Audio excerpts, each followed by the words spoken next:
state governors to draw from pension funds for infrastructure development is not going down well with pensioners and civil society, to the extent that a letter has been written to the president for his intervention.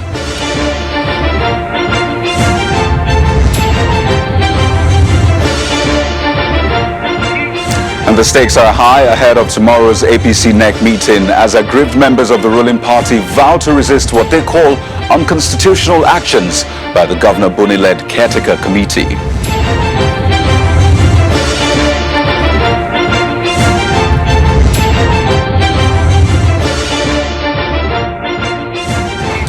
Hello and welcome to Politics Today, live on Channels Television. I'm Kaido Kikyolu, sitting in for Sheung Okimbaloye.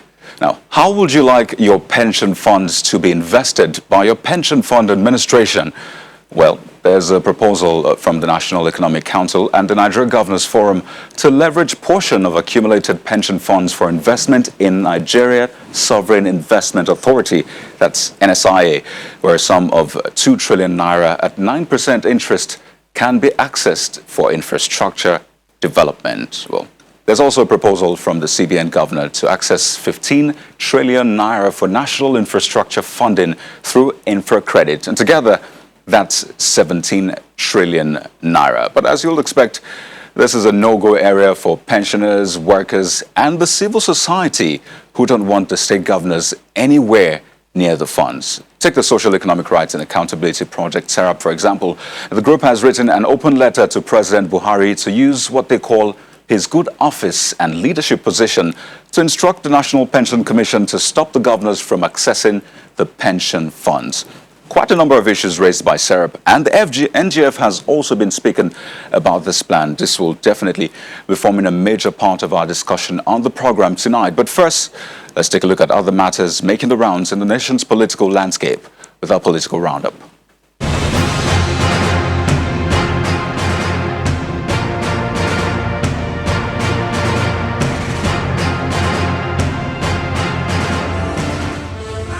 As some Nigerian youths take to the street, renew their call for good governance under the NSAS protest, the National Association of Nigerian Students is asking members of the association to stay away from such protests, as the association will not be part of any faceless organization. Addressing a news conference in Abuja, the newly elected president of NAS, Comrade Sunday Asefon, explains that the use of street protests as a tool for negotiation is not in the best interest of Nigerian youth. The association also appealed to the Academic Staff Union of universities to resolve their differences with the federal government in order to end the industrial action that is keeping Nigerian students at home. The people of Zambamari have distanced themselves from allegations of supposed links with Boko Haram insurgents. The village head of Zambamari has been reacting to a viral audio message in which a male voice alleged that the Koshobe killing was a case of a mutual relationship gone sour. The farmers want security boosted around Koshobe to enable them bring home their abandoned harvest. The Arewa Consultative Forum has turned to economic empowerment as the solutions to the insecurity bedeviling the north. Chairman of the forum, Audube, a former Minister of Agriculture, notes that the entire northern region has been affected by insecurity.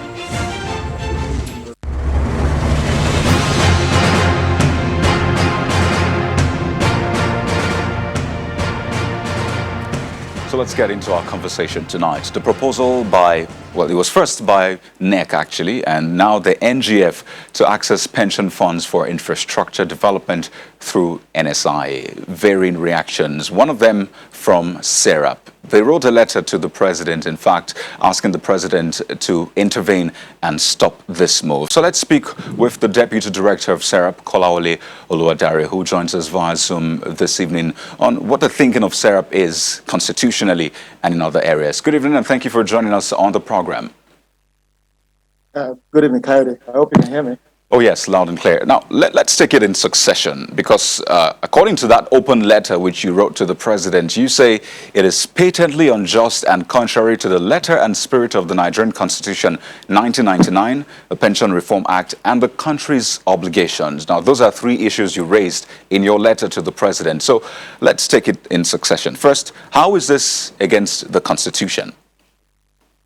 Coyote, thank you very much. You would understand that the president, as the chief executive officer of Nigeria, um, holds ultimate responsibility for the use of the resources of state, even as same is divided by the provisions of the Constitution through FAC allocations through the states and the local governments. So that gives them that power, even as provided by the Office of the President, to control all things. And principally looking at the provisions of the Pension Reform Act, which is the principal legislation guiding the use and the accrual and payment of pension, you would see that section 17 sub 5 says that the chairman of the National Pension Commission reports directly and solely to the president. And that it creates that sense of responsibility ultimately to the president in issues of national importance and economy. Now, specifically speaking, because you also referred to the Constitution and the Pension Reform Act, saying that this is against it. So let's talk in the light of the legislations. How does this form some form of infraction really on the Pension Reform Act and the Constitution? Now, looking at the Pension Reform Act, as for instance, there are strict requirements for the use of pension funds. And that can be seen in section 85 and 86 of how those pension funds can be used. And it's clearly demarcated for investments. Looking at the totality of what pension is and what it's meant to be, it's meant to be a kind of savings, a future sustenance, if I can call it that, for future workers both in the private and public sector. And it's clear in the spirit of the Pension Reform Act that it's basically for investments. And in purposes of investment by state and federal governments, the classes of bonds and securities that can be used is clearly provided in section 85 and 86 of the Pension Reform Act. And this is considered so important that the same Pension Reform Act 2014 in section 100 criminalizes and penalizes any kind of misuse or misappropriation of pension funds. And you will understand why pension funds is so important. It is the future of the working class, without which they have no, particularly within the context of what we're seeing in Nigeria, when most state governors cannot afford to pay the minimum wage today. And so that clearly demarcates the responsibilities of government, even at the federal and the state level, to make sure that pension funds are left to be what they are. And look, going further into the various legislations that are enacted to guide loans, as it were, which is what we've seen these actions of the 33 governor to me. Look at the Fiscal Responsibility Act, for instance, which is one of the principal legal frameworks that guides borrowing of government, all the three tiers of government. It clearly provides for that framework, including transparency and accountability, as to how borrowing must be done, if at all, by the federal and state governments, and the things that must be put in place. One of such things provided by the Fiscal Responsibility Act is what is called a cost-benefit analysis from any of the agencies of government that wants to borrow. And cost-benefit analysis in the simplest form is that layout that shows how those funds are to be used for critical infrastructure, who benefits, and how that benefit flows into that economic and financial policy of Nigeria. We are yet to see that, particularly within the context of what we've seen, how public funds have been managed, not in a transparent and accountable manner. And that creates the concern that Sarah has seen, to be sure that if at all, which we vehemently oppose, these funds are borrowed, as it were, there must be critical frameworks in place to make sure there is no misuse. And so, which guarantees do we have? And that's the ultimate question Nigerians should expect to hear from the federal government and the state government. Now, I mean, moving back now, you recall that this began at the National Economic Council. There was a meeting with the governors, and the governor of Kaduna State was designated to lead that committee to look into the possibility of drawing from pension funds. Now, it's at the realm of the NGF, and they've put that proposal out. So, clearly, the executive is not unaware of this. In fact, speaking, the president is not unaware of this. So, do you expect the president to reverse this proposal, since, it began with a meeting at the executive in the first place? Yes, naturally, yes. We expect the president to do that. And again, it is within the various legislative frameworks that guide the issues of pension, which you would understand, looking at what it does, is very, very important. And that is why I believe that the drafters of the Pension Reform Act gives the power of the chairman of the NPC, which is the body created National Pension Commission, to regulate pension, says that the chairman of the commission reports directly and solely to the president. It is of such importance. And you will see even within the various frameworks in the Pension Reform Act, pension fund administrators and other companies and entities that would manage these funds by way of investments and remittances are regulated strictly with a strict regimen of various things that they should possess and the things they should not do. And so looking at the powers of the president to always act in the interest of Nigerians is part of the constitutional oath of office that the president took, along with the various international instruments that Nigeria has signed on as state party. Creates that obligation, not only morally, I must say, but legally on the president, to make sure that these funds that belongs to workers, which is their future, are not tampered with in any form. And more so within the legal framework, we've seen that does not be satisfied by the governors. And that is why Serap has taken this to be sure that the president should be able to act in the interest of Nigerians to stop what we've seen as an infraction into the pension funds of Nigerian citizens. Speaking of the governors, let's take a listen to the chairman of the Nigeria Governors Forum speaking on this same issue. So we have said the way to go is to look at options that would enable us to undertake infrastructure development by accessing funding from private sector. One such private sector funding is the pension fund, which is sitting in various pension finance administrators. And this money is already being borrowed by other elements. There is no reason why state governments cannot access it, especially when they're going to be making available an irrevocable standing payment order for it. The only attraction that we see in this, which brought us to this conclusion at the National Economic Council, is that it's going to be at a much more competitive, lower rate of about 9% for what we want to access from the pension fund and 5% for what we want to access from the infra credit, which is a vehicle by the Central Bank of Nigeria, all private sector determined. So Governor Kayode Fayemi of Ekiti State speaking about that proposal by the governors. Mr. Oluwadare, listening to Governor Fayemi, does that in some sense make this clearer? Does it give you some form of rest as to what this money will be used for? I am not convinced. I'm not convinced. And that is particularly within the context of the absence of adherence to the strict legal frameworks that govern borrowing on one hand, and the other framework that governs use of pension funds, which is highlighted in an open letter to the president. We are yet to see that. And so, again, we can put this in context, Kayode. What is the nature of the project that these governors are going to apply these borrowed funds to? Those critical infrastructure, can they be said to be capital projects in line with the provisions of the Fiscal Responsibility Act as the use of borrowed funds and loans? What are those measures in place that would assure Nigerians, particularly those whose pension funds have been used, that those funds will not go the way that previous loans, including the various fact allocations to the states, have gone?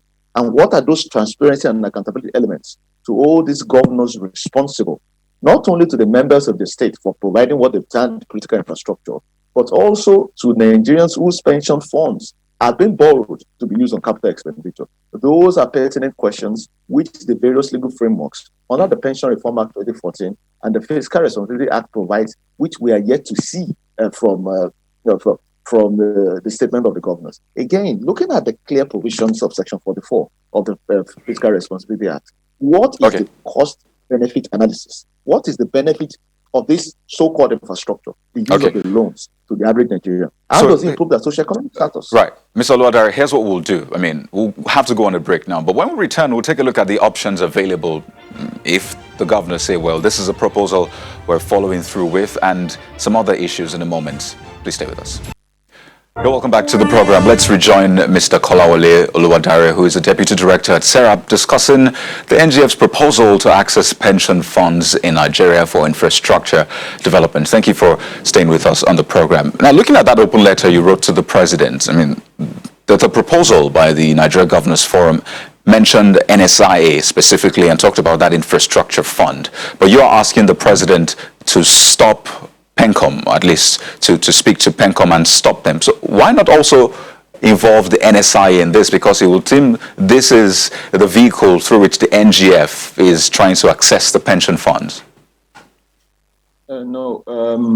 If the president exercises the authorities he has over the National Pension Commission, when we listen to funds being contrary to the provisions of Section 85 and 6 of the Pension Reform Act on the use of the pension funds, then naturally, whether they come from, whether they apply to the CBN by ways of stocks and bonds, or whether through the NSIA, they would not arise. And that is the brunt of our argument. We also, in the same letter, copy the Attorney General of the Federation, who is the chief law officer, should be able to provide that much legal advice to the president to see why this is not in compliance with the laws of the land and not in the interest of Nigerians. And so, with the exercise of such powers by the president, those other issues, of course, will not be required and will not arise at all. I think it was in 2017 that the Nigeria Sovereign Wealth Fund, of course, which is under the NSIA, actually set up a company in partnership with a London-based local currency guarantee firm to enable pension funds to invest in Nigeria infrastructure bonds. So, literally, technically speaking, this was in the works a while ago. But let's look at some of the the options moving forward. Just in case this proposal moves on, what are the options available for SERAP, maybe pensioners and workers in Nigeria who say we don't want any part of this? This is one of those advocacy initiatives by way of advisory that SERAP undertakes from time to time, able to contribute to the progress of Nigeria and the democratic practice. So naturally, when this kind of advocacy fails, we just as common Nigerians have a resort to the court, and judiciary would believe we're able to agree with us, particularly looking at the various legal frameworks which support our argument. And we really believe that the law is on our side, and we will be constrained to go to court in simple terms if the president does not follow our advice. Well, just before we round off on this conversation, the DMO has stipulations for domestic borrowing for states, like ensuring that their total amount of loans outstanding at any particular time, including the proposed loan, shall not exceed 50%. You've also mentioned PENCOM. So clearly you say there are laws that go against this. So are you saying that the governors will be breaking the law, literally, if they go ahead with this? Of course. We said that in clear terms, they will. And that is why we said that in writing to the president, we copied the Attorney General of the Federation, stating forth clearly our arguments and the various legal frameworks that go against what the government is doing by way of the Pension Reform Act, constitutional provisions, and the Fiscal Responsibility Act, hoping that what we see as a breach of these laws will be made on the board by timely advice from the Attorney General to the president. And so we're allowed to happen. Mr. Kolawole Oluwadari, Deputy Director, SERAP, thank you so much for sharing your thoughts on the program tonight. Thank you very much. Well, we turn our attention to party politics now as the APC prepares for its NEC meeting tomorrow. Well, the last time the APC had its NEC meeting was 5 months ago. That was in June. And the outcome of that meeting was the sacking of the Adams Oshomole-led National Working Committee and the appointment of a 13-member caretaker committee led by Governor Mai Mala Buni of Yobe State. Well, the committee was given a 6-month mandate to organize a national convention as well as resolve some of the issues that had bedeviled the party, like the court cases, internal wranglings, both at the state and national level. But then there are some stakeholders within the party who believe that things are not being done the right way and in accordance with party constitution. We're speaking with a member of Concerned APC Forum, Abdullahi Dauda, tonight on the program to shed some light into, well, give us an insight really into the forthcoming NEC and some of the issues that have been raised. Well, good evening and thank you for joining us on the program. You're welcome. Well, your party has been, well, great to have you. Your party has been in the eye of the storm for most part of this year, and it appears that storm is gathering yet again. So, as an insider, tell us, is all well within the APC?